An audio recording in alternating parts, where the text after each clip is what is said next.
After 3 long years of waiting, one of Netflix's most highly anticipated second seasons has finally arrived. Following the confusion around why Gi-hun didn't take the 45.6 billion won to see his daughter and instead chose to return to the games, this season provided clarity on his decision. It also followed his journey to take down the frontman and expose the games. Little did Gi-hun know, the person he searched for was right under his nose the entire time. The season ended in a way that perfectly sets up Season 3, which has been confirmed as the final chapter. With a mid-credits scene hinting at future developments, let's break down the ending and address some of the lingering questions. Spoilers ahead. The story was designed to extend into Season 3, so this season was never meant to provide full resolution. Episode 7 ended abruptly with Young-bi being killed by the frontman, his punishment for the uprising Gi-hun orchestrated in his quest to find the management. This added more deaths to Gi-hun's conscience, a theme carried throughout the season as he wrestled with nightmares of leading people to their deaths. His mission to stop the games,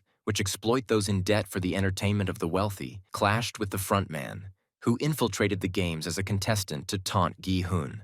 By taking the #1 spot, he mirrored the original creator, Il-nam, and tested Gi-hun's morals, as seen when Gi-hun considered sacrificing others for the greater good. The uprising, though unsuccessful, showcased the complex dynamics of power and morality. With the X's largely defeated, the O's are likely to dominate future votes, meaning the games will continue with an even larger prize pool. The frontman, like Gi-hun, seemed willing to sacrifice a few for a perceived greater good, reflecting their opposing yet parallel philosophies. The final moments revealed how cold and calculated the frontman, In-ho, could be, killing Young-bi without hesitation despite their shared history. In-ho's fabricated backstory about needing money for his wife's treatment, contrasted with the real tragedy of her death, hinted at deep emotional scars and motivations. His descent into the game's cruelty may stem from unresolved grief, a storyline likely to be explored further in Season 3. Other characters' arcs also remained open-ended. Daeho's paralysis during a critical moment hinted at lingering PTSD. Meanwhile, Juni and Mangi showed signs of reconciliation, perhaps pointing to a chance at rebuilding their family. Yeonju's attempt at a last stand was thwarted, leaving her alive for what's to come. Number 11 emerged as a standout character with her complex motivations. A North Korean defector, she entered the games to fund a search for her daughter, but refused to partake in the black market organ trade linked to the games. Her ambiguous connection with contestant 246, whose illness mirrored her own maternal struggles, added emotional depth to her actions. Outside the island, Junho's quest to uncover the game's secrets continued. He partnered with a seemingly naive captain, only to discover his involvement with the games. The captain sabotaged their efforts, highlighting how deeply the game's network runs. This sets up more intrigue for the next season, especially as Junho inches closer to the truth. The mid-credit scene teased new elements for Season 3, showing contestants playing the infamous red light, green light game but with a second doll, Chu-lu, introduced. This suggests a fresh twist on the games as the story moves toward its conclusion. While it was exciting to see Squid Game return, the season didn't quite match the impact of the first. This is likely because it felt incomplete. With Seasons 2 and 3 filmed back-to-back, the reduced focus on the games was noticeable, as they were a major strength of Season 1. Some moments, such as Young Mi's death, felt like echoes of earlier emotional beats, but lacked the same resonance. That said, the season excelled in certain areas. Characters like Yeonju, Jung-bi, and Young-sik stood out with compelling arcs. The reintroduction to the world and the finale's intense battles were well executed. The music continued to elevate the storytelling, with moments like Noel's reveal as a soldier providing standout scenes. At the same time, this installment left viewers wanting more. Season 3 promises to deliver the complete story and rekindle the original's magic. Share this with friend and subscribe for more secret about your favorite movies.